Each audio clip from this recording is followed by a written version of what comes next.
고맙습니다. 이런 아는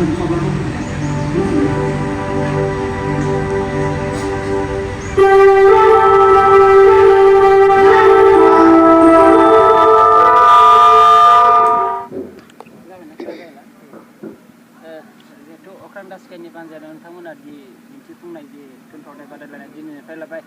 माबायदि खुंदों आरो बबे बबे जायगानिफ्राय बाहागो लाखो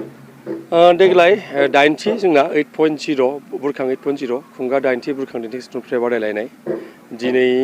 मोननै टीम माबादों ओमफ्राय बायदि जों एसे हाबाफारि लादोंमोन टीमा जोंना बर' आइजो न'आव बर' आइजो बायजोआव नालाय बेखायनो जोङो लकेलनि आइजोफोरखौ माबोरै एसे इनभल्भ खालामनो हायो बेखौ नाजादों बेखौ नाजानानै गामि एरियायावथ' बेनोसै आरो बांद्राय लेखा गोरों बिदि माबाबो गैया नालाय जोङो माबा माबि टक श' माने डिसकासनफोरखौ खालामनानै बांद्राय लाब गैया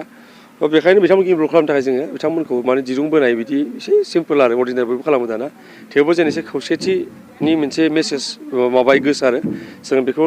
साननानै दिरुं बोनाय मोनसे होदोंमोन बादायलायनाय ओमफ्राय दा हराव दङ जों देग्लायनिफ्राय बुरखाङाव आरो मोनसेबाव माबादों एड खालामदों बेनो जाबाय डान्स कम्पिटिसन बे दा 6टाफोरनिफ्राय जागायगोन बेनो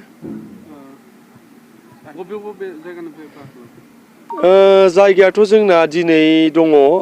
तामुलपुर डिस्ट्रिक्टनिनो मोनसे सेसापानि होननाय जायगा मोनसे दं कुमारि खाथायाव बेनि उनाव मोनसेया जाबाय बाक्सा कलेज बागानपारानिफ्राय स' गाबोनो 7टासो टिम दंबावो गाबोनो देग्लाय माने जों कालारा एसे चेन्ज जाबायथ' दाखालि जों 13-14 मोन ना 13-14 मोन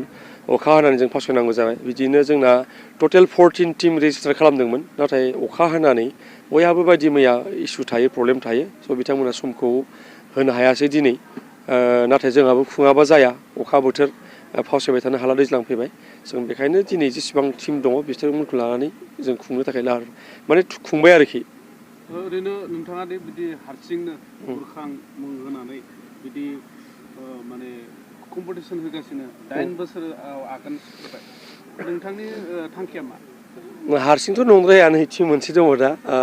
जों जेला जागायजेनदों अब्ला आलदामोन टिमा बिदिनो समजों लोगोसे सोरबा गोमालाङो सोरबा दाजाबदेरो जों बयखौबो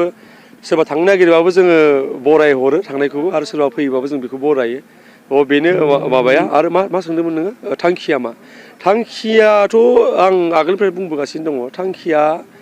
माबा मोनसे प्लेटफर्म गोदान माबा मोनसे जों खालामो प्रडाक्टिभ कनस्ट्राक्टिभ